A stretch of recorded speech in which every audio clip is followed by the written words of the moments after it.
मन से कर रहे हैं नहीं, सबका विश्वास पहले से तो नहीं है, ठीक है, कि कोई बिल्कुल मन में स्वप्न बिल्कुल नहीं कर लो, इसका कोई रास्ता आपके लिए नहीं। इसकी और क्लासेस हो चुकी हैं आपकी, आज से शुरू हो रही है, ठीक है।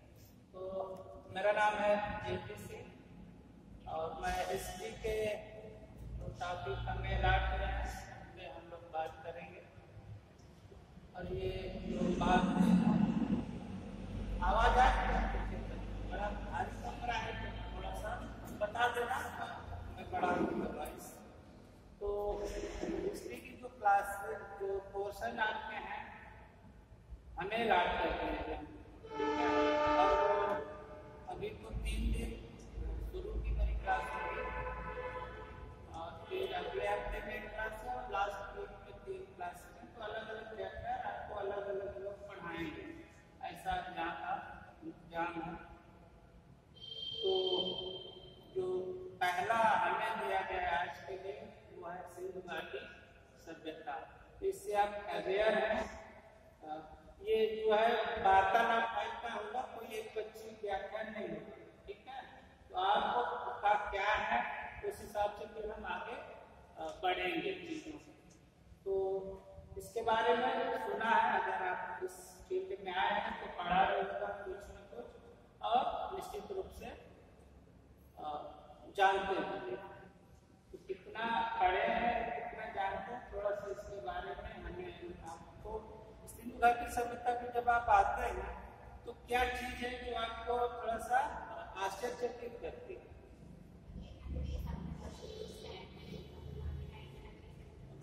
और क्या है? चलो, तो हम लोग अभी जो पढ़े हैं जो पढ़ने का पैटर्न रहा है उस पर यही सिंधु घाटी सभ्यता कोई ऐसी अलग सी चीज थी और वो कहीं से आई और खत्म हुई, यही एक कॉन्सेप्ट बना के रखे हैं अभी, तो ऐसा है नहीं, ठीक है। तो इस पे आने के पहले हमको जो पाषाण काल है वहां से शुरू करना होगा और पाषाण काल में भी 9 पाषाण काल है, उसके बारे में हम थोड़ा थोड़ा पढ़ते जाएंगे, फिर हम सिंधु घाटी सभ्यता के विभिन्न एस्पेक्ट पे बात करेंगे।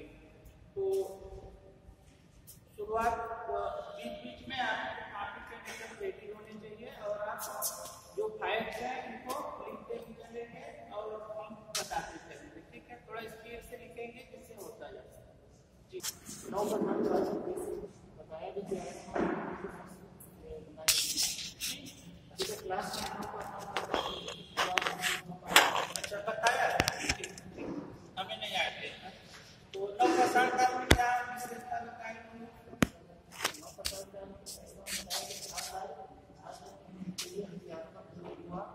और इस समय में बस्तियों का विकास हुआ और किसी के साथ हाँ मैंने एग्रीकल्चर चीज पे हम लाना चाह रहे हैं।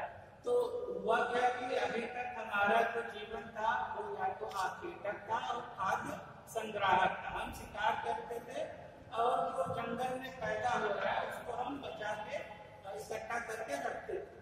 लेकिन 9 पाषाण काल में आकर के क्या आप पाते हैं, एक जगह मेहरगढ़, तो मेहरगढ़ में सबसे पहले हमें खेती के साथ मिलते हैं जो 9 पाषाण काल का स्थल। तो ये जो नगरीय सभ्यता है, नगरीय सभ्यता के लिए चाहिए होगा क्या? अधिशेष। अधिशेष आप समझ रहे हो? अधिशेष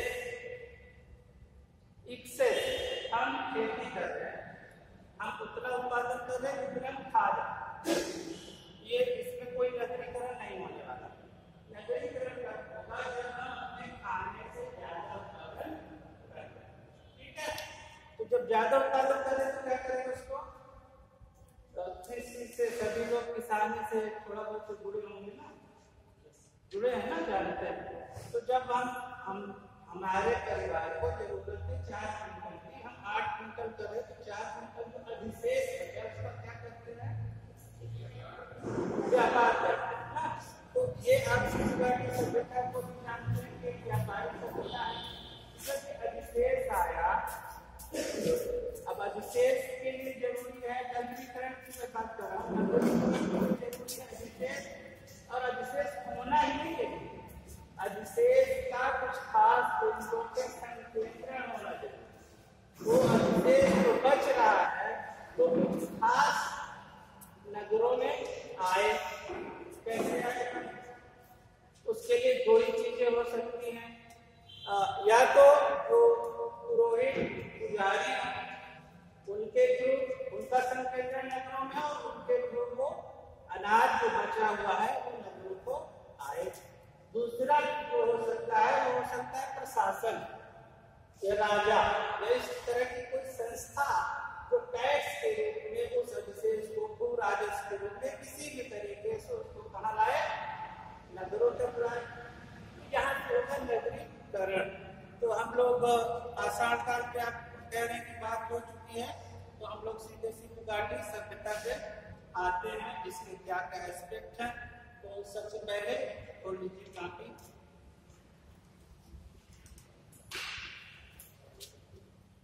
भारतीय पुरातत्व सर्वेक्षण विभाग ये अपने यहाँ भारत में एक्सकेवेशन का काम होता है, उसका काम देखने का काम कौन करता है? भारतीय पुरातत्व सर्वेक्षण विभाग।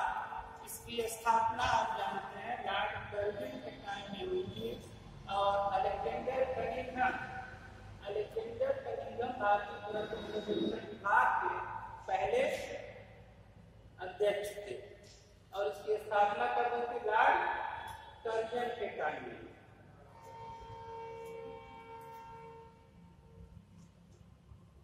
फिर हुए जॉन मार्शल, जब इस पुरातत्व सर्वेक्षण विभाग के अध्यक्ष हुए, इनके टाइम में दयाराम साहनी और सर दयाराम साहनी या राय बहादुर दयाराम साहनी कहते हैं, और राघव दास बनर्जी, आर.डी. बनर्जी, इन लोगों ने दयाराम साहनी ने 1921 में हड़प्पा की खोज की और 1922 में आर.डी. बनर्जी या राघव दास बनर्जी ने मोहनजोदाड़ो की खोज।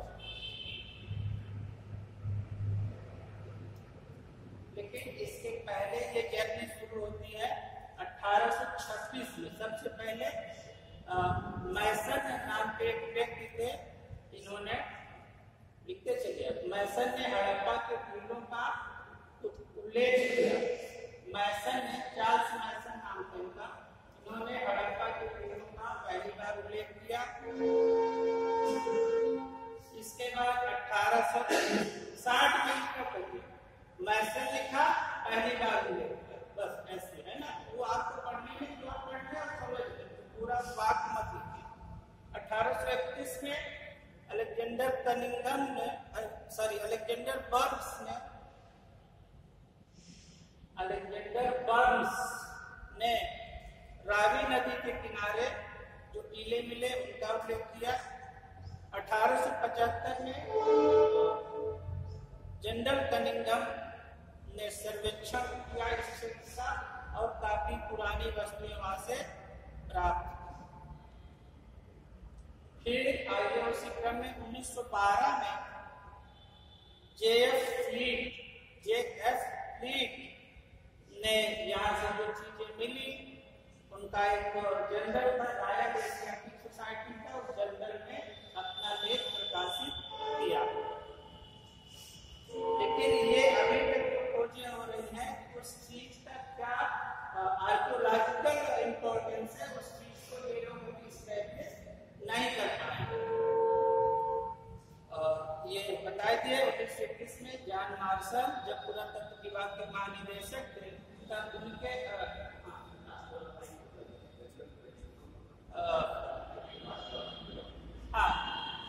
1875 में जनरल कनिंघम ने भी उस इलाके का सर्वेक्षण किया और वहां से पूरा वस्तुएं प्राप्त की। बर्टन बर्ग का भी नाम आप पाएंगे कि इस रेलवे लाइन बिछाई जा रही है, ठीक है, जो लाहौर से रावलपिंडी या लाहौर से कराची तक थी, तो उसी के बगल में जब रेलवे पटरी पड़ रही थी तो बगल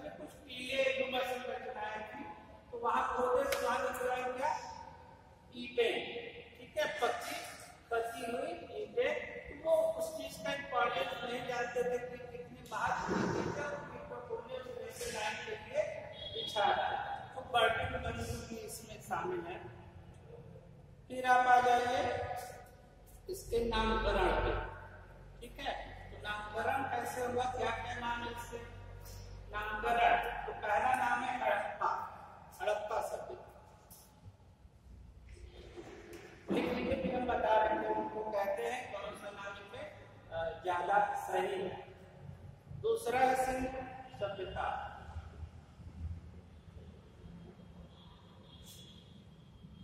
तीसरा नाम इसको कहा जाता है कांस्य सभ्यता, कांसा कांस्य सभ्यता। और एक नाम और इसको दिया जाता है प्रथम नगरीय क्रांति, प्रथम नगरीय क्रांति। तो पहले नाम क्या लोग आते हैं, क्योंकि इस खुदाई के क्रम में ये जो पहला ज्ञात स्थल पता चला वो था हड़प्पा। ठीक है, तो हड़प्पा नाम क्यों दिया जाता है, क्योंकि वो पहला ज्ञात स्थल और सबसे ज्यादा सही सटीक नाम ये है। अभी आएंगे क्यों।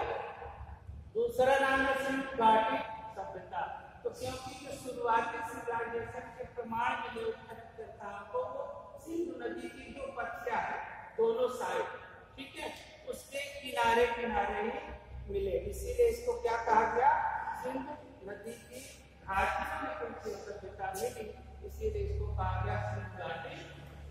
ठीक है, एक आप कहोगे सर ये नाम कैसे सही है, क्योंकि बहुत सारे जो सिंधु घाटी के बाहर भी हैं, है ना, तो फिर उसको सिंधु घाटी सभ्यता कैसे कर सकते, इसीलिए ये नाम अब खाली।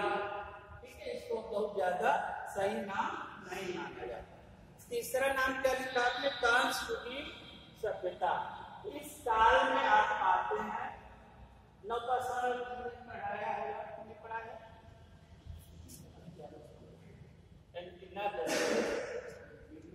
अच्छा ठीक है। जब आप जो नौपाषाण काल है उसमें आप पाते हैं एक धातु तांबा। ठीक है, तांबा से हम लकड़ी मिलेंगे, तांबा बहुत मजबूत धातु नहीं, ठीक है, तो मुड़ जाएगा। तो जब हम नौपाषाण का फिर हम बार बार शब्द जब आएंगे तो हमें नौपाषाण को जानना पड़ेगा। नौपाषाण काल में अब आदमी क्या कर रहा है, उसने ज्ञान लिया, क्योंकि इतिहास में जब हम पुराना जाएंगे तो 100 साल 10 साल सब साल निकले। ठीक है, तो जब हमने अनुभवों से अपने जान लिया कि जंगल में ये पौधे हैं उगते हैं, इनके बीज जो है जब हम बो दे तो अगले साल फिर से हमें काम में आ सकती है, इस बीज से ये फसल तैयार होती है जिसको खाने के इस्तेमाल कर सकते हैं। कैसे सीखा, एक्सपीरियंस से सीखा।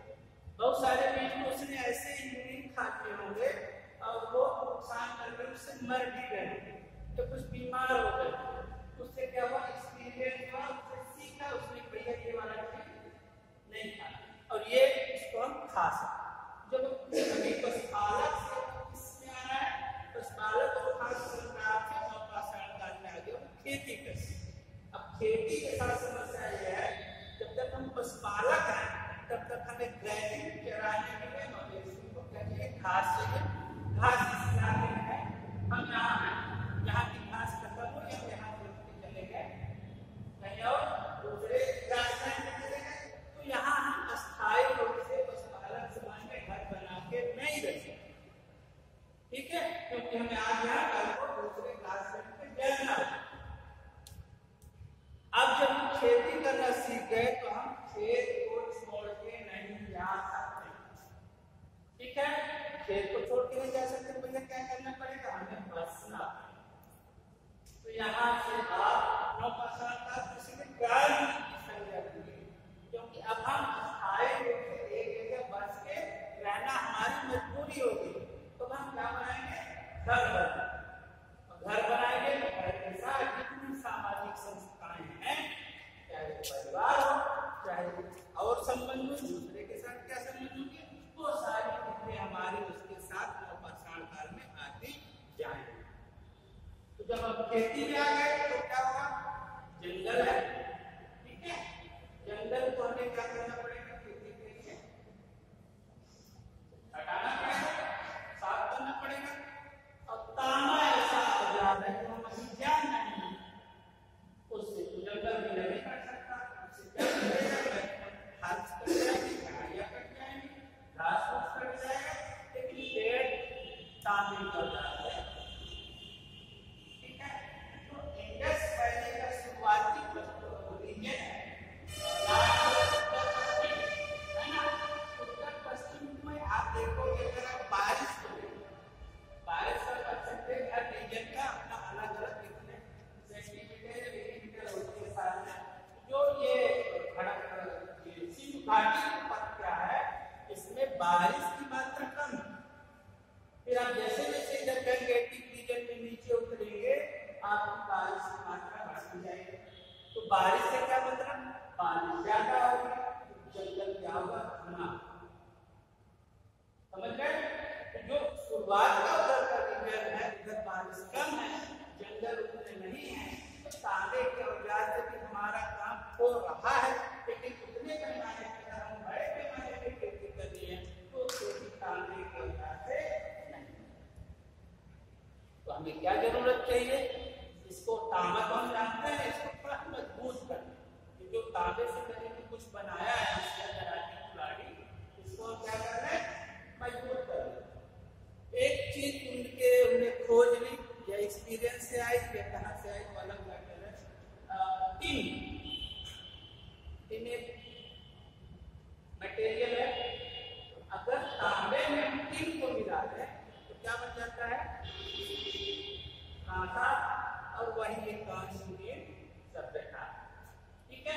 इसका मतलब क्या, इसके पहले की जो सभ्यता है, जो नव आसान काल की सभ्यता है, जो रूरल ग्रामीण सभ्यता है, तो क्या है, ताम्रयुगीय।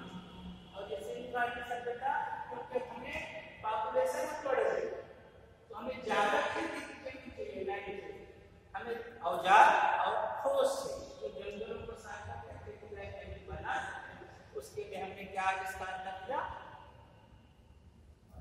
कांसा। समस्या टिन के साथ ये है, टिन भारत में होता बना, ठीक है। तो टिन को आने में भारत पड़ता था बाहर आएंगे, जब गाँव सिटी में कहाँ से मंगाए जाते हैं, क्योंकि अफगानिस्तान के इलाके से टिन ज्यादा मात्रा में आता है, ठीक है। तो अब हमने क्या बना दिया, कांसा। तो इस सिंधु घाटी सभ्यता में जितनी चीजें मिलेंगी आपको, उसमें ज्यादातर में कांसे की धातु जो बनाई गई उसकी बनी हुई चीजें मिलती है। एक नर्तकी की मूर्ति बहुत बड़ी फेमस है कांसे की, है ना। ये सब कहाँ से मिली है, इसको भी हम दिखा देंगे आपको आगे। इस परीक्षा के साथ साथ जो आपकी बैकअप परीक्षाएं हैं उनमें भी बहुत काम आने वाली चीजें। तो एक नाम हो गया कांस्य सभ्यता। फिर एक और नाम हमने दिया आपको, क्या, प्रथम नगरी। आपको बड़े मजे की बात है, तो आशा है सबसे बड़ी खासियत नवपाषाण काल में, टाइम बताया होगा सर ने जो पढ़ाएंगे, लगभग 8000 से 4000 और उसके पीछे तक भी आता है ईसा पूर्व में, ठीक है। ईसा पूर्व का कांसेप्ट क्लियर है ना सबका। बीसी को दो तरह से लिखते हैं, देखा है, एक शार्ट में बी डॉट सी लिखते हैं स्मॉल लेटर्स में, और एक कैपिटल लेटर से सी डॉट सी। इन दोनों का अंतर पता है, खोजिएगा फिर हमें बताइए, ठीक है। तो कहाँ थे ये, तुम्हें याद रखना पड़ेगा कि पहले कहाँ थे, ठीक है, क्योंकि मैं इधर उधर बात कर रहा हूँ, ये बताना पड़ेगा। क्या बता रहा हूँ मैं, प्रथम नगरी का, है ना। तो हम 8000 साल से 4000 साल तक हम किस एज में हैं, पाषाण एज में। और फिर नेक्स्ट 4000 में हम कहाँ गए, नगर, ठीक है। और नगर ऐसे कि हम आज के नगर की कल्पना करें तो भी हम कहेंगे कुछ मायनों में वो ज्यादा बेहतर, आज के नगर में पहले मकान बना दिया जाता है, फिर हम सोचते हैं कि रोड कहाँ से बनाए, नाली कहाँ से, सिर्फ काट सकता है, रोड बनती, नाली बनती, तब मकान है ना। हमारे परेशान होते कि भैया नाली किधर निकालें, घर तो बना दिया ना, तो प्लान उसमें कोई चेंज नहीं कर सकता, ठीक है। ये सोचते इतने कम टाइम में कुल 3-4 सप्ताह में पूरी दुनिया उस टाइम पीरियड में एक आपको नील नदी के किनारे एक दूसरे मेसोपोटामिया और तीसरी चीन, ठीक है, और चौथी इंडिया के हड़प्पा, ये 4 सिविलाइजेशन दुनिया में हैं उस टाइम पीरियड। और हड़प्पा सभ्यता के जब आप रीजन देखोगे दो प्राचीन बड़ी सभ्यताएं मानी जाती हैं, मिस्र और मेसोपोटामिया, उनका रीजन को मिला लो, सिंध घाटी का रीजन, उन दोनों की योग से ज्यादा है, ठीक है।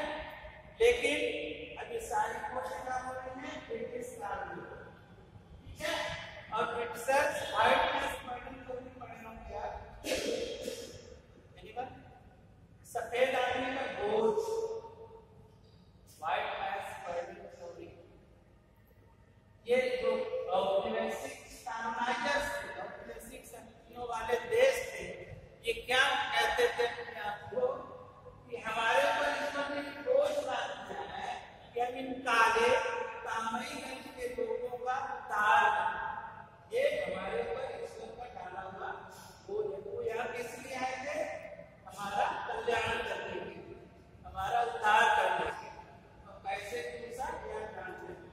वो जो औपनिवेशिक मानसिकता है वो इस बात को कतई स्वीकार करने के लिए पाएंगे से लेकर वो इस चीज को मानने को कतई तैयार नहीं है कि इतनी वेल डेवलप्ड सभ्यता, जब हम नंगे पुंगे घूमते थे तब ये नगरों में रहते थे और हम इनका कल्याण करने के लिए, इनका उद्धार करने के लिए, ये बात को तैयार करने को कतई स्वीकार नहीं, क्योंकि उनकी औपनिवेशिक मानसिकता से जो प्रसिद्ध है वो कभी ये बात मानने का प्रयास नहीं थे।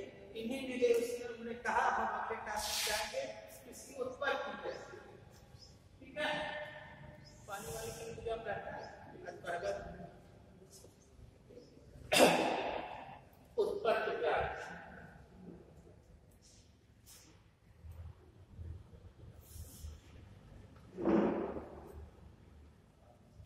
दो मत है, एक है स्वदेशी उत्पत्ति का मत और एक है स्वदेशी, दूसरा विदेशी होगा, इसमें क्या विदेशी उत्पत्ति का कहते हैं, ठीक है। ये कहते हैं वही व्हाइट मैन पैटर्न को याद रखना और जो कॉलोनाइजर्स का जो मेंटल स्टेट है उसको दिमाग,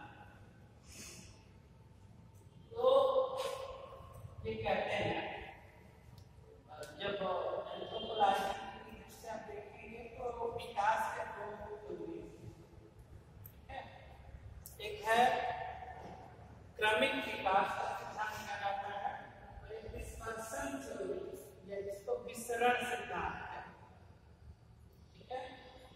शब्दों से आप समझ जाएंगे, पहले हम डिस्पर्सन थ्योरी पे आते हैं। क्या कहते हैं कि जो विकास के कैरेक्टर, विकास के जो लक्षण है वो सब जगह नहीं पाए, वो कुछ कुछ सेंटर्स पे पाए जाते हैं, कुछ केंद्रों पे पाए जाते हैं और वहां से लोग के स्कैन करते, मिश्रण, जैसे आप केंद्र को रख दो तो क्या होता है उसका इवोपरेशन होकर मिश्रण हो सकता है। इत्र तो यहाँ है, सभ्यता यहाँ है, लेकिन अब इसके कैरेक्टर्स जा करके ठीक है, क्या करते हैं कि मेसोपोटामिया से ये सिंधु घाटी सभ्यता जो विकसित हुई, ये मेसोपोटामिया से लोग अपने कुछ उपकरणों के साथ जब वो विचार एक अभी कहते हैं कि मेसोपोटामिया में विकास के लिए हवा में तय है,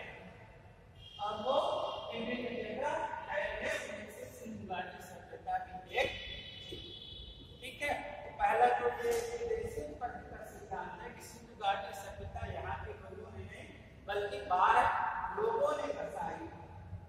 ठीक है, तो वो बाहर लोगों ने मेसोपोटामिया के लोग, लेकिन ये बात कुछ समय तक मान रहे, लेकिन आज के डेट में इस बात को हम बिल्कुल सिरे से खारिज कर सकते हैं।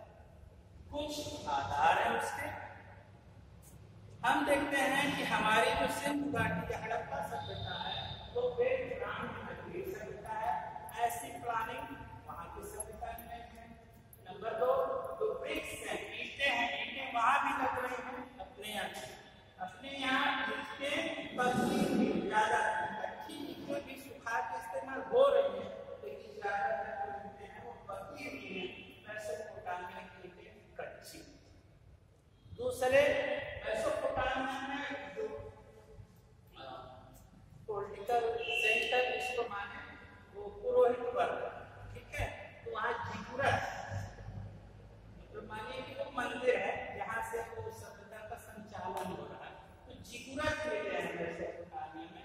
भारत में इस तरह के किसी भी मंदिरों का कोई प्रमाण कहीं से हमें इस हड़प्पा सभ्यता में नहीं मिलता। ये कुछ लक्षण है जिनके आधार पर हम स्वदेशी उत्पत्ति के मत को खारिज करते हैं। दूसरा मत आता है स्वदेशी उत्पत्ति का मत, ये कहता है सिंधु घाटी सभ्यता या हड़प्पा सभ्यता कोई बाहर के लोगों ने आकर के नहीं बसाई, बल्कि यहाँ जो पहले की संस्कृतियां थी, जो अल्ट्रा नेशनलिस्ट है, राष्ट्रवादी के इतिहास की विचारधारा बड़े किया, तो अल्ट्रा नेशनलिस्ट है, राष्ट्रवादी है, तो यहाँ पर कहते हैं कि आर्य को बचाएं, ठीक है, क्योंकि आर्य को और हिंदुत्व को हमने क्या कर दिया है, मिक्स कर दिया। अभी जो हमारी सोच है उसको हम दोनों को मिक्स कर दिया है, तो ये स्वीकार वो नहीं करते किसी और, क्योंकि उनके आर्य ही सबसे जो भी कुछ अच्छा किया उसको आर्य बोलते हैं, ठीक है, वो क्या मानते हैं कि ये सभ्यता आर्य की वजह से, तो ये मत खारिज है, क्योंकि आर्य का टाइम पीरियड आप देखते हैं और सिंधु घाटी सभ्यता का टाइम पीरियड देखते हैं, तो दोनों में भारी अंतर है। आर्य जब लगभग 1500 ईसा पूर्व से मानते हैं और वैदिक काल को, और इस समय तक सिंधु घाटी सभ्यता खत्म होगी। जब हम मानते हैं आर्य है तब सिंधु घाटी सभ्यता खत्म हो चुकी है, तो आर्य कहाँ से सिंधु घाटी सभ्यता के संस्थापक हो सकते हैं, ये बात भी खारिज है। तीसरा जो सबसे सुटेबल मत है और जो आप परीक्षाएं जिनकी आप तैयारी कर रहे हैं उनके लिए पूछा भी जाता है कि हमारी जो संस्कृतियां जो नवपाषाण काल से विभिन्न पॉकेट्स में जो नगरीकरण का प्रक्रिया में बढ़ रहे हैं, ठीक है, तो वो वही संस्कृतियां आगे चल के विकास के क्रम में जो दूसरा सिद्धांत बताया था आपको, वो क्रमिक विकास है ना, तो ये माना जाता है कि हर संस्कृति अपने बर्बर चरण से आगे बढ़ते बढ़ते समय के साथ वो सभ्य की ओर पहुंचती है। तो हमारी इसमें भी यही कहते हैं कि जो हमारी स्वदेशी या यहाँ की स्थानीय संस्कृतियां थी, जो नवपाषाण काल में गांव से आगे चल के धीरे धीरे व्यवसाय वाणिज्य की तरफ बढ़ रही थी, उन संस्कृतियों ने भी इस सभ्यता को जन्म दिया है।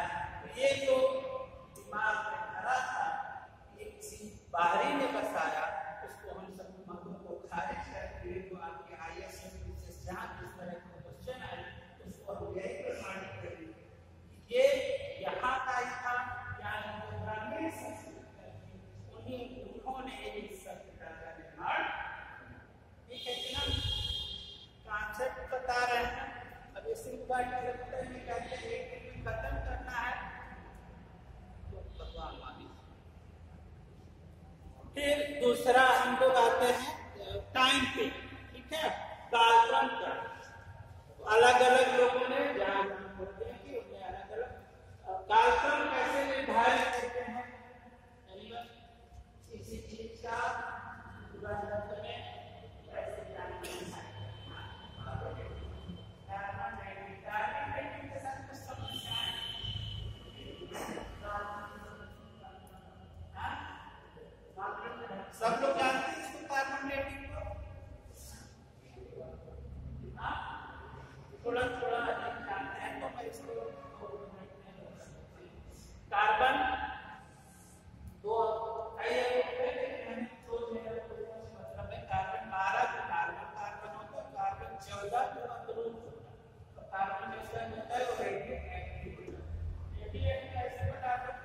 समय के साथ अपनी मूल मात्रा को खोते जाए। ठीक है, तो बस कार्बन 14 है, कार्बन 12 ना, तो 5566 जितना आए कार्बन 14 पहले पढ़ा हूँ, तो इसको आप देख लीजिए। तो इसके अध्याय मानने मतलब आता है कि जितना पूरी मात्रा थी उतने साल में तो आधी मात्रा। ठीक है, हर लिविंग में पेड़ पौधे जो श्वसन की प्रक्रिया में है वो सबके भीतर कार्बन होता है। कार्बन होगा तो सारा कार्बन होगा। तो हम एक्सकेवेशन में मिला उसको हम लैब में देंगे और लैब में कार्बन की मात्रा का आकलन करके हम इसका टाइम निकाल सकते हैं। लेकिन कार्बन जो पद्धति है पुरानी पद्धति है और इसमें ज्यादा से ज्यादा 50,000 समय निकाल सकते।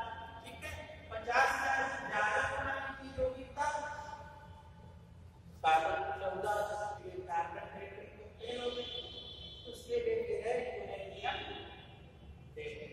ठीक है, क्या पसंद है यूरेनियम। और जो वो मेसोपोटामिया वाला बता रहे थे, मेसोपोटामियाई लोगों ने इसको जिंदवा किया है, उसका जो लेटेस्ट जो टेक्निक आई है वो है डीएनए फुटप्रिंट। तो डीएनए फुटप्रिंट भी ये नहीं बताता कि मेसोपोटामिया के लोग किधर बड़ी मात्रा में आए। तो अपने यहाँ बाहर से आने वाले लोगों पर ये माना जाता है 70,000 साल पहले साउथ अफ्रीका से उनके डीएनए फुटप्रिंट यहाँ मिलते हैं। ठीक है, इनके मेसोपोटामिया वाले के नहीं मिलते। तो हम आते हैं डेट पे, इसका समय क्या है। तो अलग अलग लोग हैं, लिखते जाइए। व्हीलर,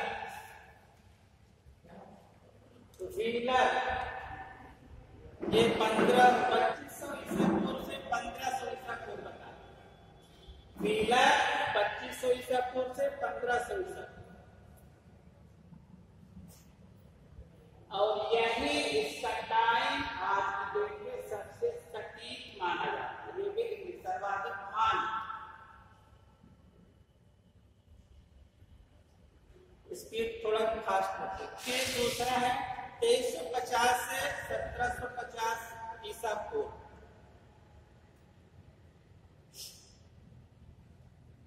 ये डेट निकाली है डीपी अग्रवाल ने कार्बन डेटिंग के आधार पर। डीपी अग्रवाल 2350 से 1750। फिर है 3250 से 2750 ईसा पूर्व। ये मार्शल ने मोहनजोदड़ो की डेट बताई, मार्शल ने बताई थी, और वहां की डेट मार्शल ने बताई है 3250 से 2750। इसी तरह मैके ने 2800 से 2500 ईसा पूर्व मोहनजोदड़ो की डेट बताई है। और एक और है एमएस वत्स 2800 से 2500 ईसा पूर्व मैके ने मोहनजोदड़ो की डेट बताई। और एमएस वत्स ने 3500 ईसा पूर्व से 2500 ईसा पूर्व हड़प्पा की तारीख बताई। ठीक है, ये मेन है। सबसे ज्यादा जिसको सही मानते हैं, तो सही के लगभग करीब है, वो है व्हीलर की 2500 से 1500।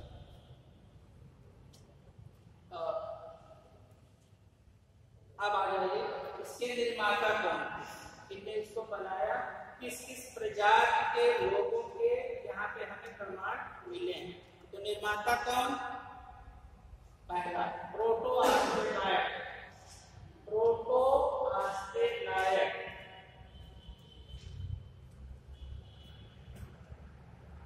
ये आज सबसे ज्यादा सटीक यही माना जाता है कि यही लोग थे, और ये आज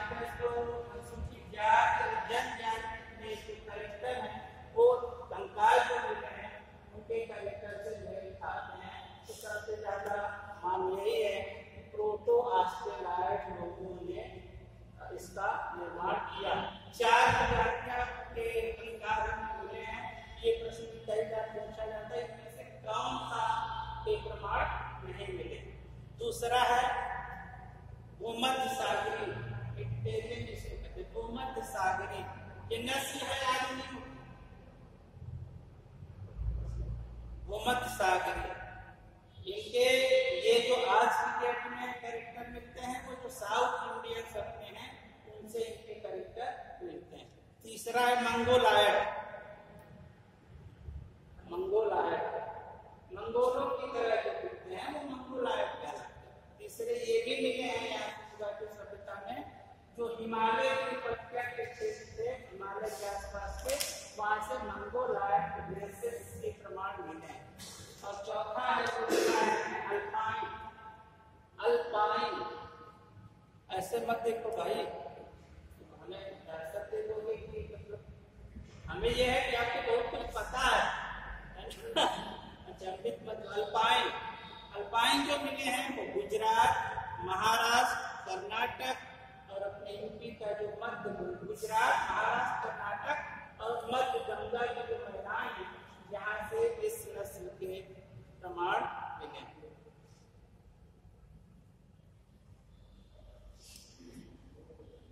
जो उद्भव वाला नोट किए हैं उसमें जो मत है विदेशी उद्भव का मत, किन्ने किन्ने दिया तो उसमें आप नाम लिख लीजिए। मार्शल, क्या है Marshall? Marshall Wheeler, Marshall Wheeler, Gordon Childe, Kosambi, B D Kosambi की किताब भी है एंशिएंट हिस्ट्री। अभी ये बात पूछने में भूल गया, अभी पूछूंगा। कौसाम्बी, क्रेमर, ये लोग क्या बोलते हैं कि विदेशी उत्पत्ति है और मेसोपोटामिया की सुमेरियन सभ्यता। और स्वदेशी उत्पत्ति कौन कौन इतिहासकार मानते हैं उन्हें लिख लीजिए। Air service, air service, Amlan Ghosh, Amlan Ghosh, Allchin दंपति, आल्चिन दंपति, S R. Rao, S R. Rao, D P. Agarwal,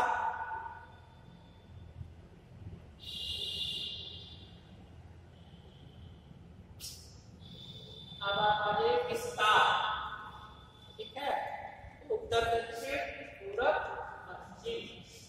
क्या था उत्तर में सबसे उत्तरीय स्थान कहाँ है?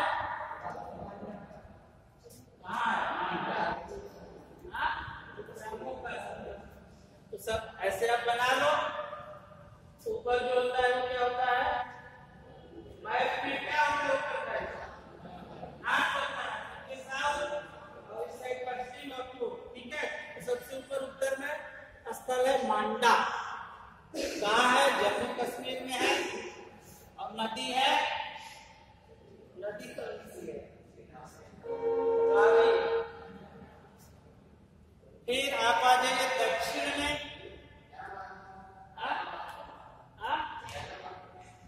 दक्षिण में, हाँ पहले था गुजरात का भागत रहा था, लेकिन अब एक और उसके नीचे भी पता चल गया है जो है धर्माबाद, महाराष्ट्र।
स्टेट में करीब 20 लाख वर्ग किलोमीटर के बराबर इसका एरिया, और सारे जो सिंपल सभ्यता के स्थल है उनको मिलाएंगे तो त्रिभुज जैसी रचना आपकी बनेगी त्रिभुजा।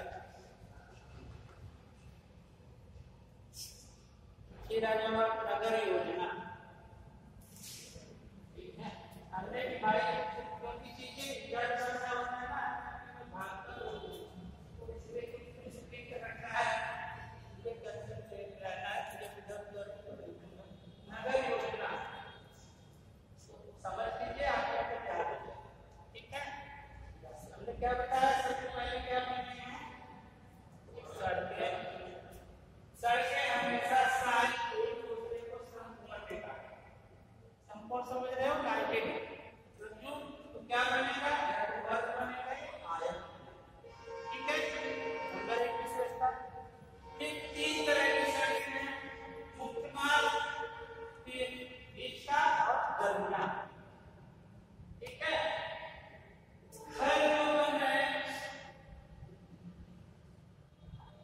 हर घर में आंगन के 3 और मकान है। मकान 2 मंजिला भी है, 2 मंजिला की छत जो है वो लकड़ी की है, लेकिन उस पे चढ़ने के लिए सीढ़ियां हैं। ठीक है, ये सब मिला है। दूसरी विशेषता, हर मकान में कुआं है, बाथरूम और जो घर से ईंट नहीं बिछी है, बाथरूम में ईंट बिछी है, किचन। ठीक है, आज की डेट में हमारे यहाँ घर की बाथरूम में है, इतने साल पहले बाथरूम हुआ करते। फिर कुआं हो गया, बाथरूम हो गया, मकान। ठीक है, मकान की जो मेन डोर है किधर खुलेगा, गलियों में खुलेगा, मेन रोड पे नहीं खुलेगा, दूर तक से आएगा ना। तो मेन रोड किधर खुलना है, गलियों में खुलना। खिड़कियां जो है वो हाइट पे, ये हमने साइड में खिड़की बनाई नहीं, ऊपर मकान में कमरे में खिड़की जो है वो ऊपर, इससे प्रकाश और हवा दोनों आ। ठीक है, इतना याद हो गया। इसमें कुछ रटने जैसा था ना, बस लिखना है। नाली जो है बहुत भारी विशेषता। ठीक है, हर घर की नाली में बाथरूम है, किचन है, पानी मिलेगा, कहाँ जाएगा,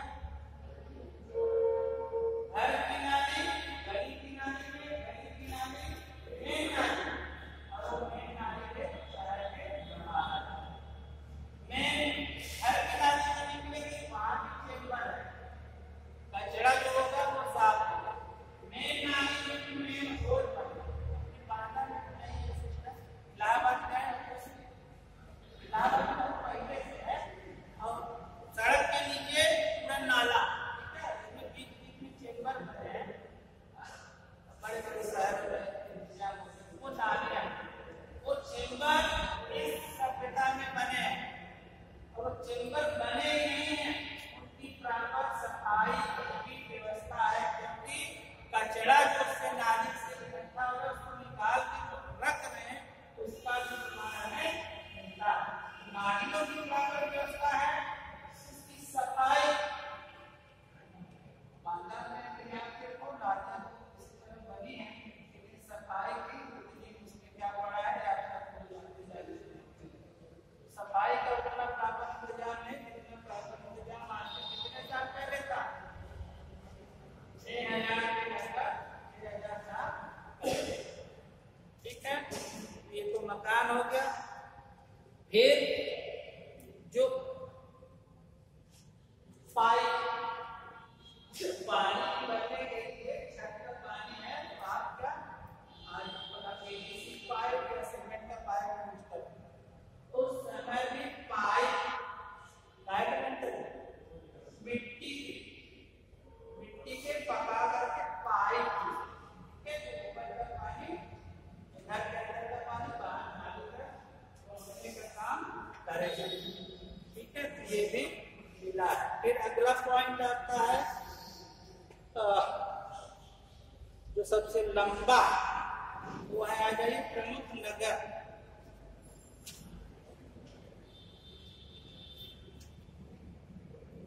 अब इन नगरों का इंपॉर्टेंस ये है कि इनमें आपको लिखना है और कहाँ से क्या मिला है यहीं से आपको पता चलेगा। तो पहला नगर कौन सा है? हड़प्पा। थोड़ा फास्ट करेंगे, ठीक है। तो सबसे पुराना नगर है जो खोजा गया और पंजाब प्रांत में, पंजाब पाकिस्तान का है, ठीक है। उसका जो मोंटगोमरी किला है वहां पे ये स्थल है और रावी नदी किनारे है। दयाराम साहनी के निर्देशन में यहाँ काम हुआ। नगरों के और एक कितने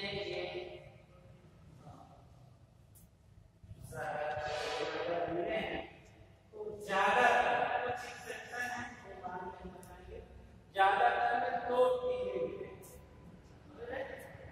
आदमी जहाँ रहता है तो बैठने में थोड़ी रहता है, उसके आसपास जहाँ बैठा है इस टाइम पे कुछ ऊंचाई घर आप बनाते हो क्या करते हो? ऊंचा रखना करते नहीं करते, किलो बनाते हो ऊंचा। इस सभ्यता में भी हमें दो टीले मिलते हैं। बाउंड्री से घिरा है पूरा इलाका। दो तरह के टीले हैं, एक पश्चिमी टीला, एक पूर्वी टीला। पश्चिमी टीला छोटा है, ज्यादा ऊंचा है, ज्यादा ऊंचा कम तो समाज में ज्यादा ऊंचे पद पे होगा, समझ रहे? फिर जो पूर्वी टीला है वो बड़ा है और वहाँ छोटे आवास बने जो जनसामान्य आवास जानने के लिए सकता है।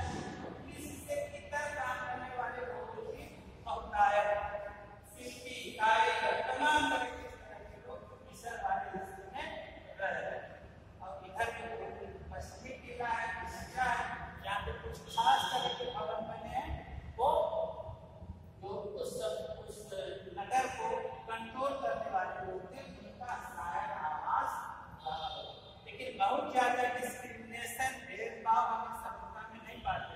मिस्र की सभ्यता में आप देखो दासों के साथ बड़ा बुरा सलूक था, ठीक है।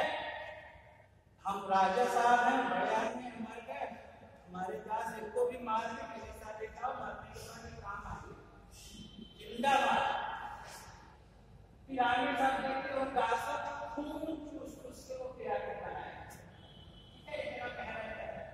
लेकिन सिंधु घाटी सभ्यता में आप पाते हैं कि दासों जैसे कुछ लोग हैं समाज, लेकिन उनके साथ इतना बुरा बदलाव नहीं हुआ है जैसा दूसरी सभ्यताओं में हम देखने को पाते हैं। पूर्वी टीला और पश्चिमी टीला हो गए। कुछ जगह ऐसे जैसे हवा में 3 पार्ट, ठीक है, कोई और तीनों एक ही चार की बात।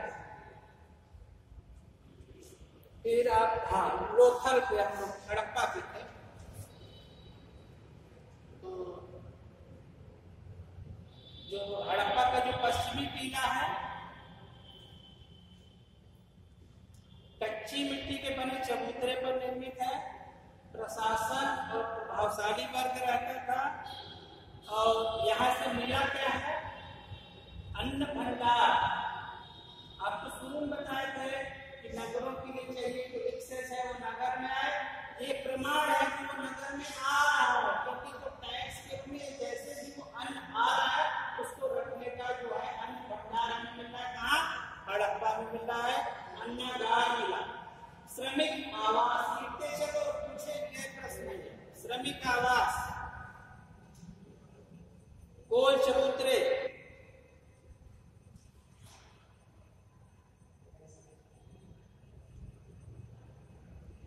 श्रमिक आवास 15 मकान है जिसमें 7 और 8 की 2 पंक्तियों में। कितने मकान श्रमिक आवास के मिले यहाँ से?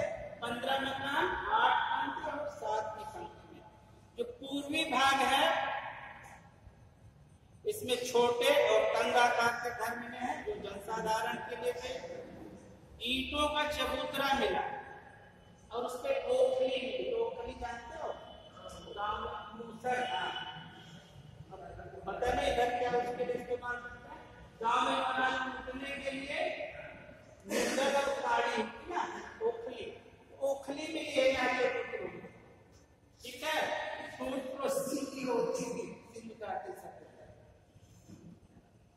अनाज कूटने के लिए प्रयोग होता था।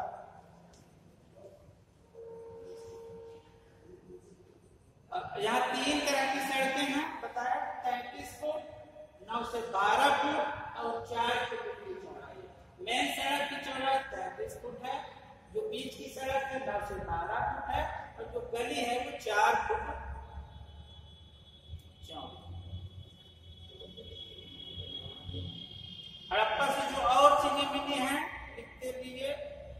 मिट्टी के बर्तन में मछुआरे का चित्र, मिट्टी के बर्तन में मछुआरे का चित्र। पीतल का इक्का, पीतल का इक्का समझ रहे ना, तांगा इक्का तो घोड़े से खींचने वाला, तो पीतल का बना हुआ मिला। सोने का कंगन, कंगन हाथ में पहनने का सोने का कंगन मिला है यहीं से। 2 सिर रहित मूर्तियां, 2 सिर रहित मतलब ये हिस्सा नहीं है, 2 सिर रहित मूर्तियां। नर्तकी की तथा सिर नर्तकी मतलब डांसर और सिर रहित पुरुष की मूर्ति।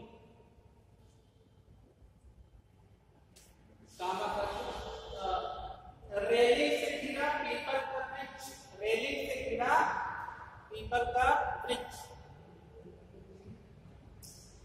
गेहूं, मटर, तिल और जौ के अवशेष, गेहूं, मटर, तिल और जौ के अवशेष।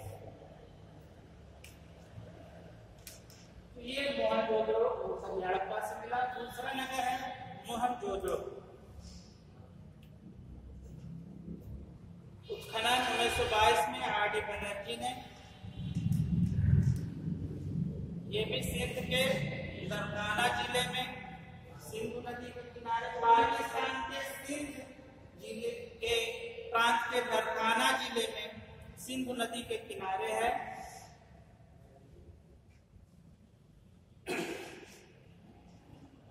पश्चिमी टीला जो है इसका, उसको स्तूप टीला भी कहा जाता है। 2 भाग होता है ना, पूर्वी टीला पश्चिमी टीला। तो यहाँ का पश्चिमी टीला वहाँ एक स्तूप मिला है, इसीलिए उसको स्तूप टीला के नाम से भी जाना जाता है। यहाँ की जो विशेषताएं हैं तो कुछ एकदम अलग चीज मिली है। उनमें पहला है बृहद स्नानागार, बृहद स्नानागार, बड़ा बाथरूम, कई लोग एक साथ नहा सकते, ठीक है। और उसमें पानी डालने के लिए एक कमरा है, उसके अंदर एक बड़ा कुआं है, वहां से पानी इस तालाब में आता था और गंदा पानी निकलने का भी व्यवस्था थी। और कई लोग एक साथ नहाते थे, तो इसका मतलब कोई धार्मिक पर्व से जुड़ा हुआ ये हो सकता है ना, जहाँ एक साथ संगम में एक साथ नहाते ना, वैसे इसमें भी पुरोहित वर्ग हो सकता है एक साथ नहा के कोई धार्मिक रिचुअल करते रहे हों। और ये जो बृहद स्नानागार है, इसी के साथ पुरोहित आवास भी जुड़ा हुआ है, ठीक है। तो उनकी साइज पे हम नहीं जाते, बहुत डिटेल हो जाएगा, उतना मतलब नहीं। जो ये जलाशय है स्नानागार का, जहाँ पानी स्टोर हो रहा है, उसकी जो दीवार है वो जिप्सम से जोड़ी गई है और बिटुमिन का प्लास्टर, जिससे पानी पक्की ईंट बिछा के बिटुमिन का प्लास्टर किया गया, जिससे पानी उसमें स्टोर रह सके। और मार्शल जो है वो इसे तत्कालीन विश्व का आश्चर्यजनक निर्माण है। इसको इस स्नानागार को मार्शल ने तत्कालीन विश्व का आश्चर्यजनक निर्माण कहा। यहीं से हमें अन्नागार मिला है। ये सिंधु घाटी में जितने भवन मिले हैं उनमें सबसे बड़ा भवन अन्नागार, जो मोहनजोदड़ो से मिला है। 50 और 25 मीटर है और 27 कमरे हैं और इसको अन्नागार नाम दिया व्हीलर ने। ये जो इस तरह की संरचना मिली उसको व्हीलर ने क्या कहा कि अन्नागार।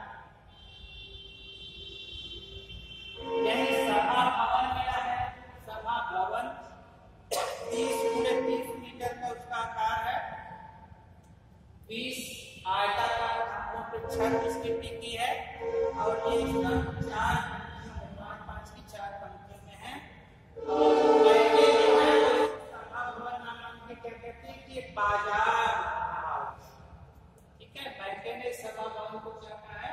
बाजार।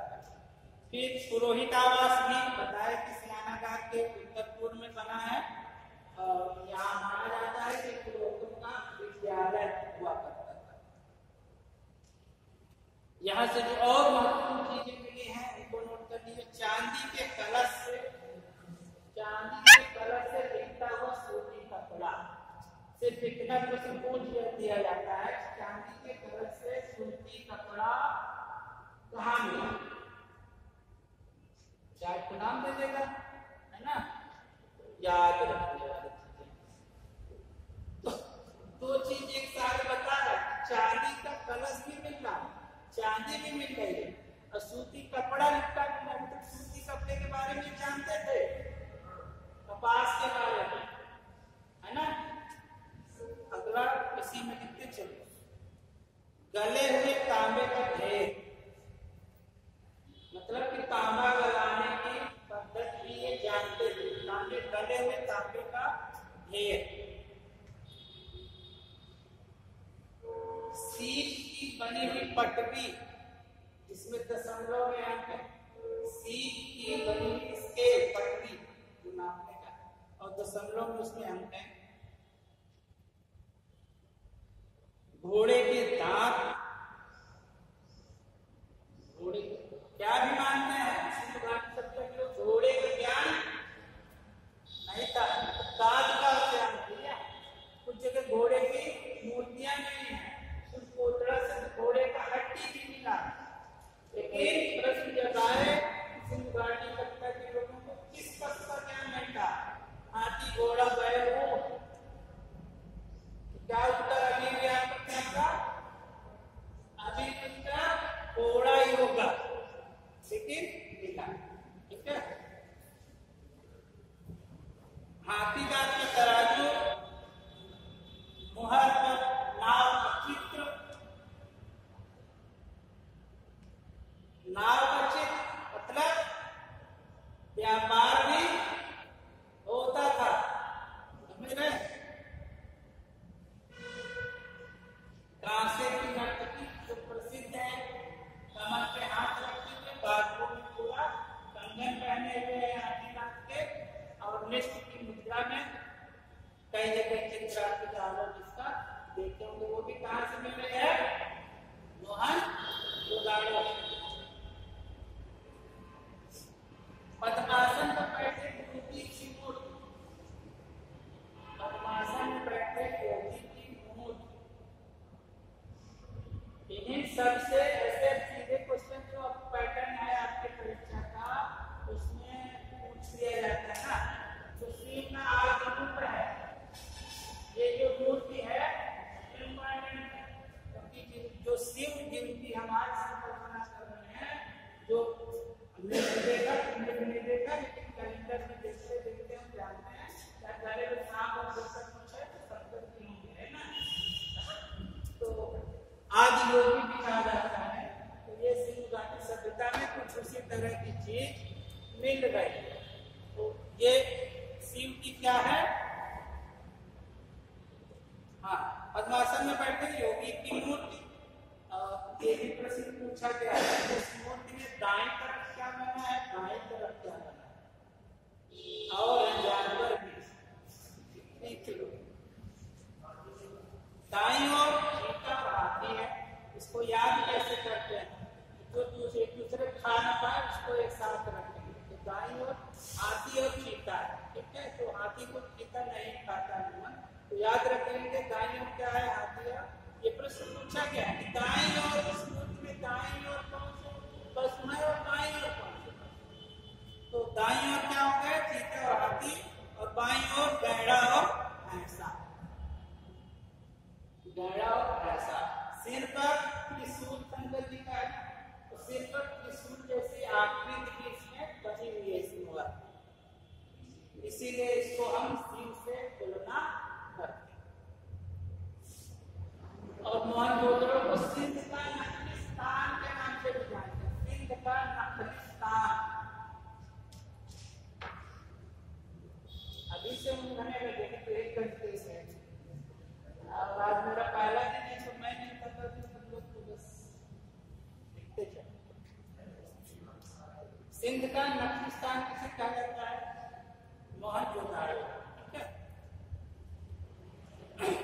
पिक्कट ने हिस्टोरियन जो है उन्हें पिक्कट ने मोहनजोदड़ो और हड़प्पा को सिंध की जुड़वा राजधानी का पिक्कट ने हड़प्पा और मोहनजोदड़ो को सिंध की जुड़वा राजधानी का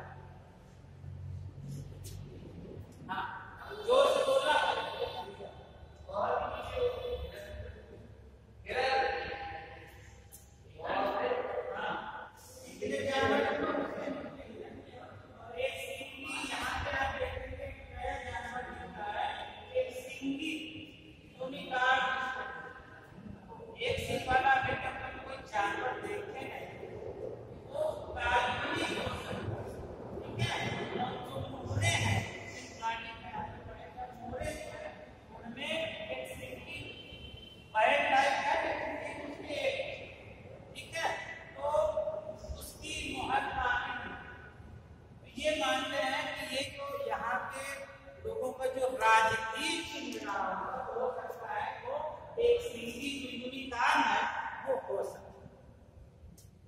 देखो भाई तुम लोग एकदम अभी जुड़े हुए ठीक है। अब तुम्हारे उम्र में हमने देखा कुछ भी पूछे ठीक है। अब वो हो गए काफी साफ तो आप ज्यादा ठीक है। और ये ना मानो हम पढ़ा रहे हैं तो हम बहुत होशियार हैं ठीक है। अपने को बिल्कुल नहीं मानना तो भी मत मानना और तुमसे भी हम बहुत कुछ सीखेंगे ना। और हम सब लिए जो एंशिएंट हिस्ट्री का पोर्शन है इसको पढ़ाए हुए क्योंकि यहाँ मैं कॉलेज में पढ़ाता हूँ महिला महाविद्यालय तो सिलेबस में ही नहीं बहुत पहले से हटा लिया गया के सिलेबस से तो जो पहले का पढ़ा है कुछ उसको लेकिन मेरी आदत है कि अभी भी मेरे पास पर्सनल भी तो इसकी क्या है किताबें हम ही रखता हूँ दोबारा जब किताबें मंगाता हूँ और 5-6 घंटे अभी भी पढ़ लेता ठीक है। कितना नहीं रहा हूँ रात तो थोड़ा बहुत कोशिश करता हूँ कि तुम्हारे साथ विषय रहने में हम भी अपने को क्या मानेंगे कि युवा थोड़ा सा जिंदा रहने की चाह बची ना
क्योंकि उसको पढ़ा नहीं है ना और हिस्ट्री जितना रोचक कुछ है नहीं वो एक ऐसा टाइम पीरियड है जो हमें दोहराने की करना है ना हमारे अंदर से अच्छा हमारे यहाँ ऐसा था होता नहीं बाकी आगे चल के आपको जब समय मिलेगा उसके लेकिन एंशिएंट हिस्ट्री में आप चाहे जो पढ़े सभ्यता पढ़े बताए रहे अंग्रेज को मानने को तैयार नहीं भारत जैसे लोग ऐसी सभ्यता कैसे डेवलप कर ठीक है ना। तो वो गौरव पक्ष में कुछ ऐसे पर होते हैं ना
बचने की जरूरत है। आपके लिए समय हमें तो 10-12 साल और है धरती के बोझ बच्ची भी पड़ जाना है, लेकिन आप निभाएंगे तो आपको अपना एक मिनट भी सेव करना है, ठीक है ना। निकल गए वापस नहीं आना, बचाना आपको है और आप ही से देश को और हमें भी उम्मीद। तो हम लोग थे लोथल पे आ जाओ आगे। कहाँ है? अहमदाबाद गुजरात, यहाँ के हमारे प्रधानमंत्री जी हैं। अहमदाबाद जिले के सरगबल नामक गांव के पास नदी कौन सी? नदी पे भी बात हुई है, बढ़ती लेना है ना, खत्म होगा तो बड़ी ठीक है। सारी सिविलाइजेशन आप देखो कहाँ डेवलप हो रही है, क्यों? ये पानी तो होगा, उसका महत्व क्या है?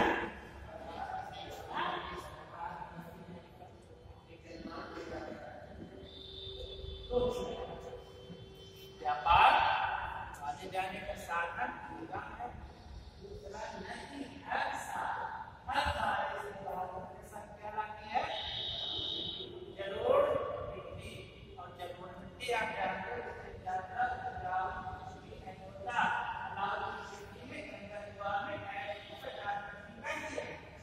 क्यों कर हो रहा है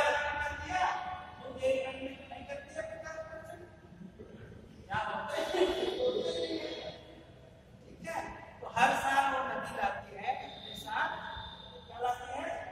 जाओ। दूसरा साधन देती है। खेती में हम आ गए हैं, अब आषाढ़ के बाद खेती करने के लिए जमीन चाहिए भाई, और उपजाऊ जमीन चाहिए। जलोढ़ मिट्टी में तो बड़ा जंगल नहीं किया होगा, ठीक है। मिट्टी को क्या होगी? मुलायम। हमारे पास तांबे वाली है लकड़ी, हल जो है वो लकड़ी का है, लकड़ी के हल से आप खोद लोगे क्या पाना वही मिट्टी यूज करते हैं, तो मुलायम है। इसलिए आप चाहे घाटी जब अपना हड़प्पा सभ्यता में आप आते हो, बहुत सारी जगह आपको मिलती है जो कहीं नदी के किनारे में है। आप बताओ, अभी तो आप सब कह रहे हैं नदी के किनारे हो, आप कह रहे हैं अरे नहीं है, ये क्या कहते हैं भाई? तो जो इधर का रीजन है बारिश कम हो रही, पानी सैलाइन वाटर खारा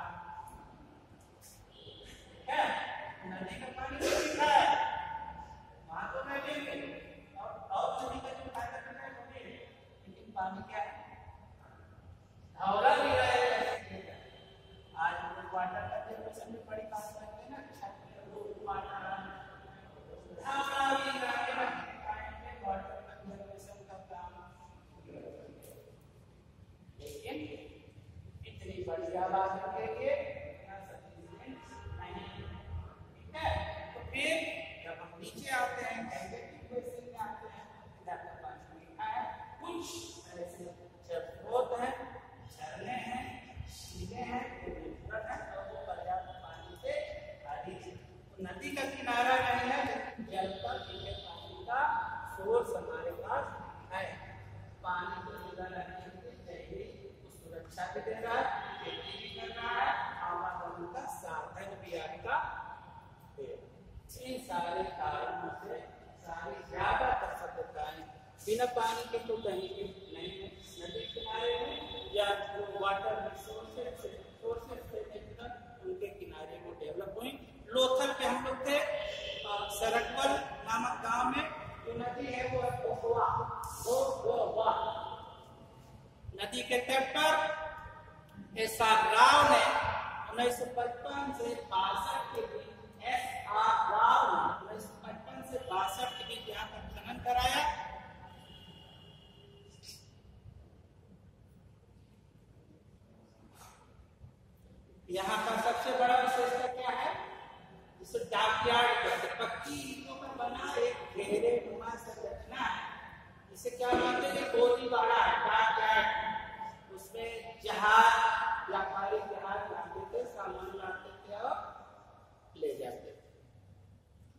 से सबसे इंपॉर्टेंट जो मिला है वो है जहाजों की गोदी 112 × 36 × 405 मीटर इसका साइज। 112, 36 और 405 मीटर गहरा है। उत्तर में पानी इसमें आए उसके लिए व्यवस्था है और दक्षिण से वो पानी बाहर जाए उसकी भी व्यवस्था है। जो उत्तरी दीवार है वहां से 12 मीटर चौड़ी एक नहर निकाली गई है। जो पानी के जहाज की जब हम बात करते हैं तो आज वाले जहाज में बड़ी बड़ी नावें जो अपनी डोंगी चलती है, इससे थोड़ी सी बड़ी नाव है, वही उस समय का जहाज है। और इस नहर को ये जो निकाली गई इसको भगवा नदी से जोड़ा गया और इसको कितने जाया गया कहाँ, समुद्र तक। और क्या क्या चीजें मिली हैं यहाँ से? मेसोपोटामिया के ढंग की नाव का चित्र, जैसी नाव मेसोपोटामिया में बनती है उस तरह की नाव का चित्र यहाँ मिलना है। तो क्या बता है कि व्यापार का जो है वहां की चीज यहाँ मिल गई, मतलब हमारा कुछ न कुछ वहां से संबंध है। ये बंदर का नगर है, व्यापारिक नगर है, तो मेसोपोटामिया से यहाँ का व्यापार ये प्रमाणित करता है कि वहां से व्यापार होता। और लिख लो, गोरिल्ला की मिट्टी की मूर्ति, मम्मी की आकृति की मूर्तियां,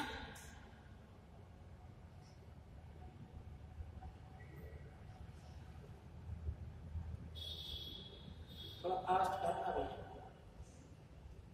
मम्मी क्या है सर?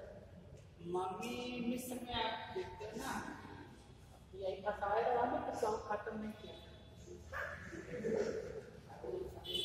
जीवन के बाद, ठीक है, लाइफ आफ्टर डेथ ये संकल्पना हमारे देशों में भी कि मृत्यु के बाद जीवन होता है। तो मिस्र की जो सभ्यता है वहाँ पे बड़ा हरा वो क्या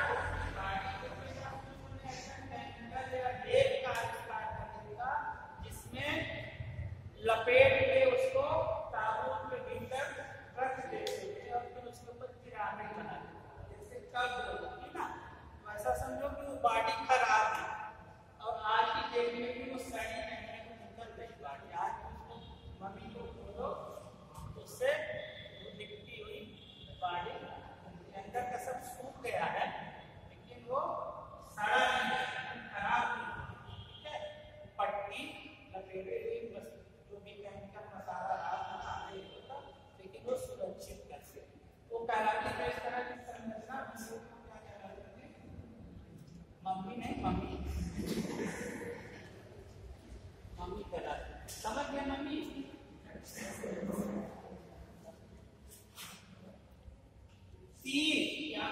यहाँ से 3 युग्मिक समाधान के लिए आएंगे। 3 युग्मिक समाधान मतलब ठीक है, जोड़े बचने के बाद जिसकी जरूरत पड़ेगी ना, ज्यादातर 3 तरह के समाधान को ये खत्म करते हैं। 3 तरह के समाधान है, पूर्ण समाधान, समाधान और जलाधान। पूर्ण समाधान मर गया,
नमूना भी दे दो, ठीक है?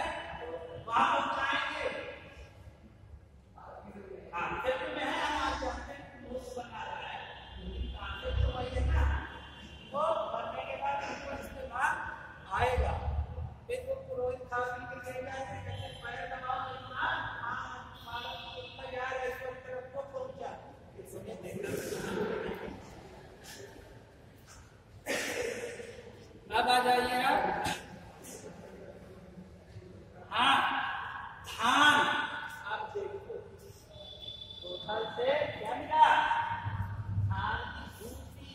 अभी तक हम क्या कहते थे? सिंपल से हम चावल नहीं जानते, नहीं पढ़ते हैं ना, चावल के बारे में नहीं जानते थे लोग, और धान के भी 7 चने मिले। हम क्या जानते? किन फसलों को हमने उगाया हुआ है, किसको उगाया? सारी वैरायटी को जंगल में। गेहूं की जो है कहाँ कोई स्वर्ग से टक्कर नहीं, जंगल में ना तो हमने उपयोग करना सीखा ना। तो जितनी गेहूं की 3 वैरायटी आज तक समझ 3 वैरायटी बहुत है। 3 वैरायटी गेहूं जानते थे, 2 वैरायटी का जौ जानते थे, ज्वार भी जानते थे, मक्का भी जानते थे, गन्ना भी जानते थे, धान नहीं जानते थे। लेकिन ये क्या कह रहा है कि धान के इस्तेमाल क्या है, मिल रहा है।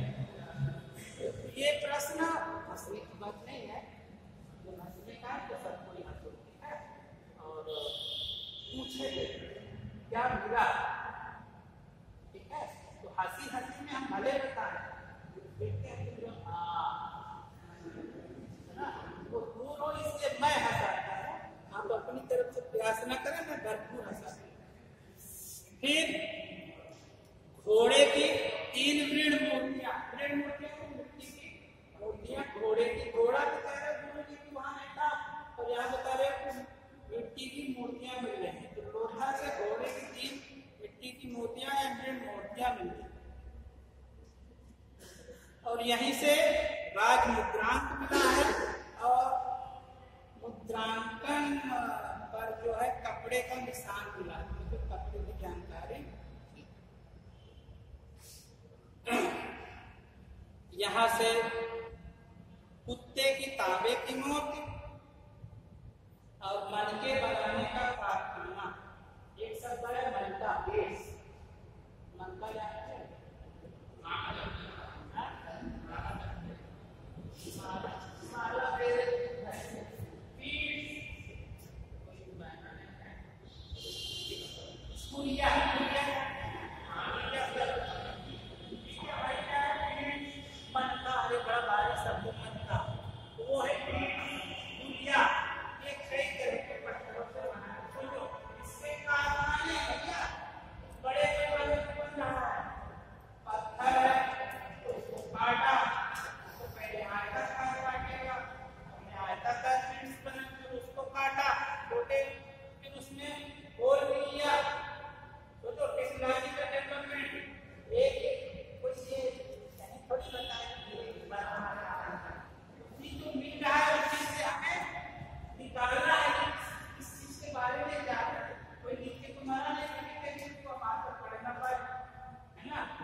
फिर आ जाओ कालीगंगा पे, राजस्थान घग्गर नदी के किनारे, गंगानगर जिले में।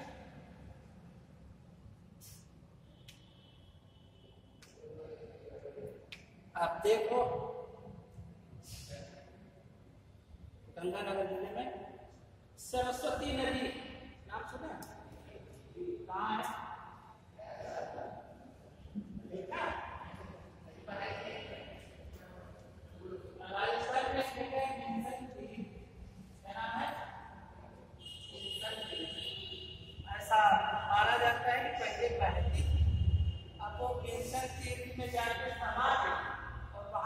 समाई तो निकली कहाँ? प्रयागराज के संगम पे। देखा नहीं है, ऐसी मान्यता है। अभी जो लेटेस्ट खुदाई 4-5 साल पहले भी राजस्थान में इस सरस्वती नदी को खोजने की हुई है, तो कुछ लेवल के नीचे पानी निकल रहा है। जैसे नदी में होती है ना, एक पार्ट होता है, तो लग रहा है कि नीचे कुछ ऐसी रही होगी जो आज रेत से भर गई है, समाप्त हो गई है। तो राजस्थान में जगह है जहाँ ये माना जाता है सरस्वती नदी यहीं से कहाँ चली गई है, समा गई, लुप्त हो गई। कालीबंगा से क्या क्या मिला है? यहाँ की एक और विशेषता है, यहाँ जो मकान है वो कच्ची ईंटों के, नालियां, स्नानागार, कुआं ये पक्की ईंटों का है। बीपी लाल ने 1953 में यहाँ खुदाई की। बीपी लाल 1953 और 1961 से 69 तक बी के थापर ने यहाँ उत्खनन का काम किया। कालीबंगा में क्या क्या विशेषता है? जोर से बोलो। कालीबंगा की चूड़ियां। और बताओ, और बताओ, अभी सबसे इम्पोर्टेंट वाली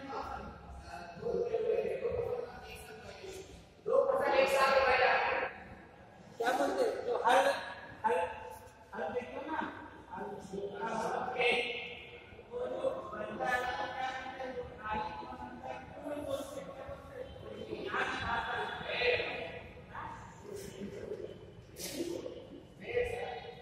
यहाँ की भाषा जो बोलते हैं हमारे यहाँ,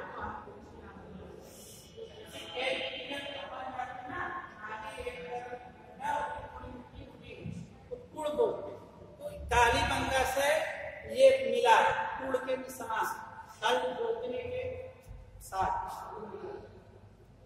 जूते हुए खेत का साक्ष्य मिला है। और पूर्व से पश्चिम को खेत जोता जाता था, चना और सरसों बोया जाता था। और दूसरा, यहाँ से यज्ञ की 7 वेदियां मिली जिनमें हिरणों की अस्थियां तो आगे आगे पहले यज्ञ वेदी 7 मिली है, उसमें हिरणों की क्या मिली है, हड्डी मिली है। यानी यज्ञों में हिरणों की बलि दी जाती थी। बलि दी जाती थी, ये भी प्रोडक्शन से जुड़ा हुआ है। हम भगवान को कुछ अर्पण करते हैं तो क्या आशा करते हैं, इतना कर रहे हैं कि कोई तुम्हें ज्यादा दे देना, भगवान लेना देना, ठीक है। तो इसीलिए पशुओं की भी और हिरण की तो यहाँ से साक्ष्य भी मिला है, इससे कई गुना ज्यादा हमें उससे वापस आए। युगल सावधान, काली मिट्टी की चूड़ियां, बैल की तांबे की मूर्त, काली मिट्टी, काली बंधन, बंधन कंगन से बंधन और काले रंग का, काली बंधन से क्या मिला, काले रंग का बंधन मिला। बैल की तांबे की मूर्ति,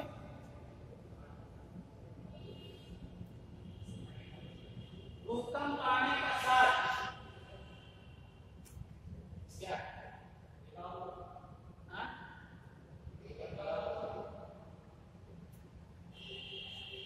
चूड़ियां लिखिए, राजमुद्रा में लिखो, बैल की तांबे की मूर्त,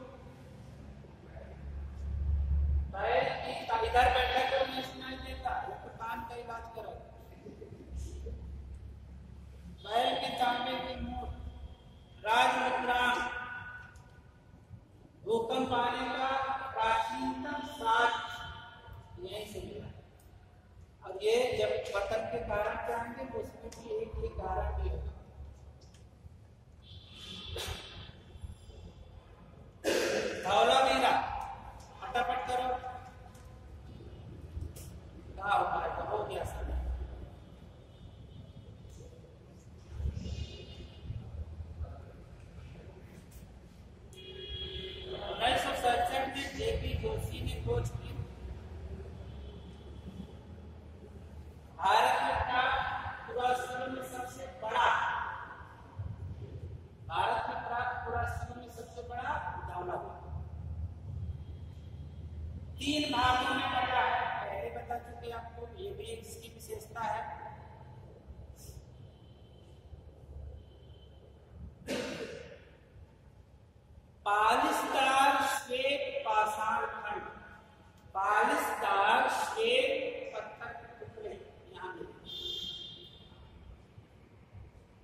घोड़े की कलाकृतियां,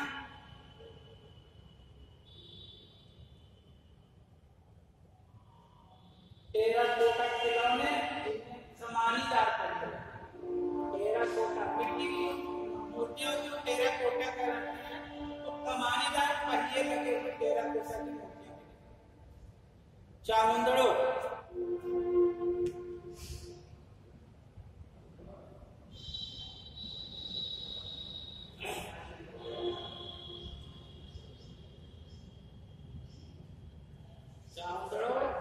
पाकिस्तान के सिंध में है। एनजी मजूमदार ने खोज की 1934 में, और यहाँ केवल एक टीला मिला। सब जगह 2 टीले, धौलावीरा में 3 टीला, लेकिन यहाँ केवल एक टीला मिला।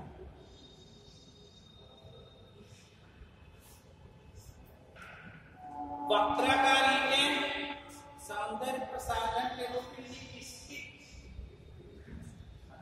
लिपस्टिक का प्रयोग यहाँ मिला। एक तो हाथों नहीं आया,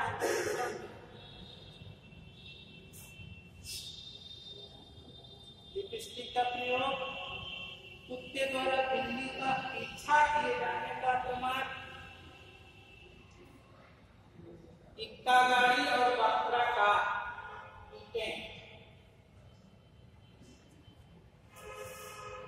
अब हम और ज्यादा स्तरों पे ना पाएंगे, समय नहीं है।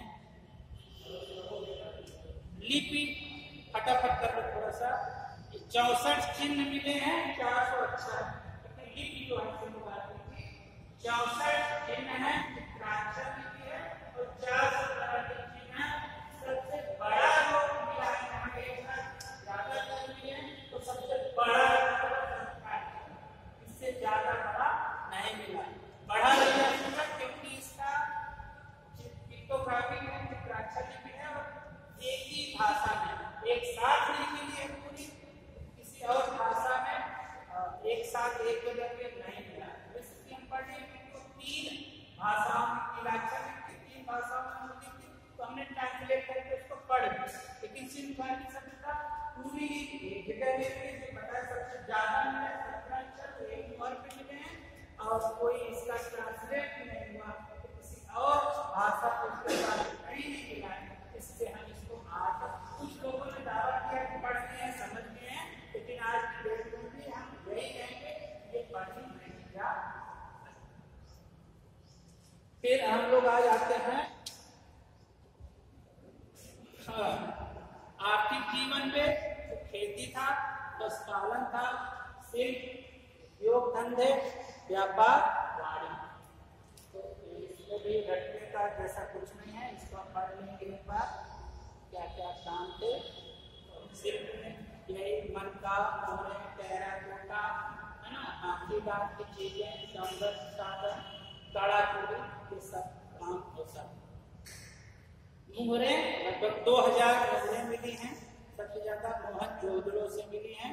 सेलखड़ी की बनी है, आटा का, बेलना का, गरबा का, सभी आकारों में है।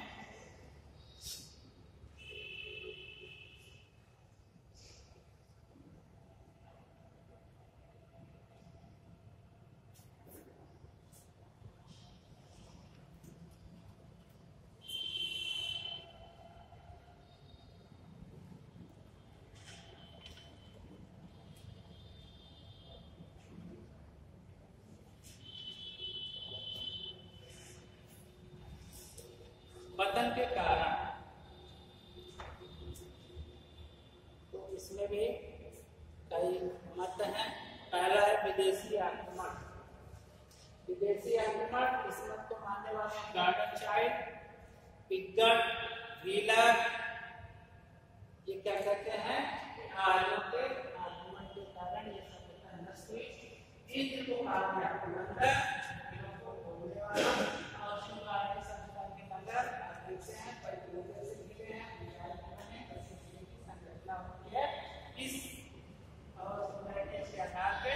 कहा जाता है कि ये आर्य का नहीं है, क्योंकि दोनों का जब आ रहा है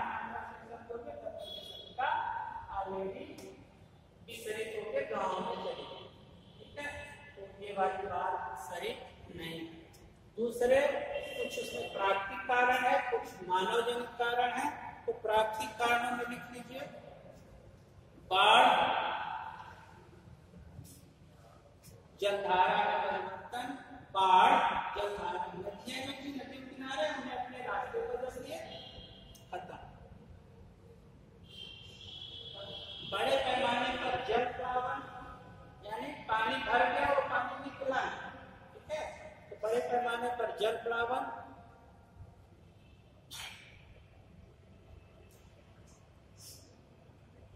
अग्नि का प्रकोप। ये जो कारण आप देखते हैं जैसे आग वाला है, ये राना मुंबई डाबरकोट, यहाँ पे रात का लेयर मिला। कुछ जगहों पे तो ये अलग अलग कारण है ना, कुछ केंद्रों के पतन में तो हो सकते हैं, लेकिन सारे के सारे इसी एक कारण से हो गए नहीं, ठीक है। कुछ जो नदी किनारे नहीं है, जैसे बात करें जलनात्मक परिवर्तन, नदी के समय के साथ अपना रास्ता किन्हीं कारणों से बदल गया, लेकिन जो नदी किनारे में थे वो भी तो खत्म हो गए। कुछ हर एक के पतन के अलग अलग कारण, या कहें कि सभ्यता के पतन के सम्मिलित कारण। दूसरा जो महामारी,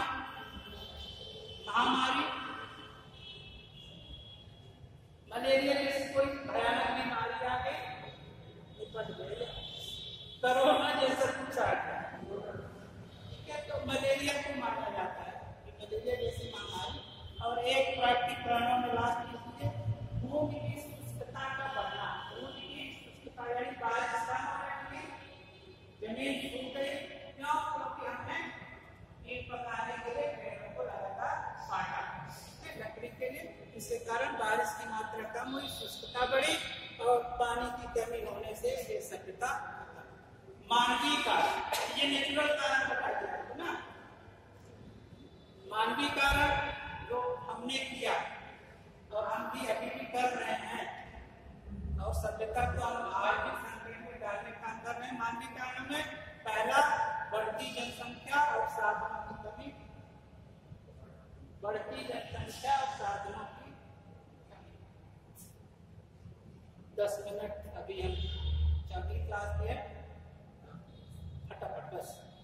तो जनसंख्या बढ़ रही है, साधन कम होते जा रहे हैं, ये कारण। दूसरा प्रशासनिक शिथिलता, जो सब सिस्टमेटिक था नगरीय सभ्यता की, नाली की सफाई बाद के काल की व्यवस्था में हम देखते हैं नाली की सफाई नहीं हो रही, मकान जो सिस्टम से बनते थे अब वो आड़े के क्षेत्र में कहीं भी बन रहे हैं, तो वो सिस्टम था फेलवर हो, ठीक है, एक ये कारण भी है इसका। अगला लिख लीजिए, बस खत्म हो रहा है। आर्थिक कारण, व्यापार में गिरावट, स्लाइड में बनता भैया वैसे भी छूट गया। और भूनिवासिता, व्यापार में कमी, क्योंकि व्यापारिक सभ्यता थी, व्यापार में कमी हुई, सभ्यता खत्म हुई। और भूनिवासिता मतलब इन्हें समय के साथ अपने को कन्वर्ट नहीं किया, तो नए चिंतन को अपने आप समाहित नहीं किया, वही गलत तरीके से चलते रहे और उसके कारण का समापन हुआ।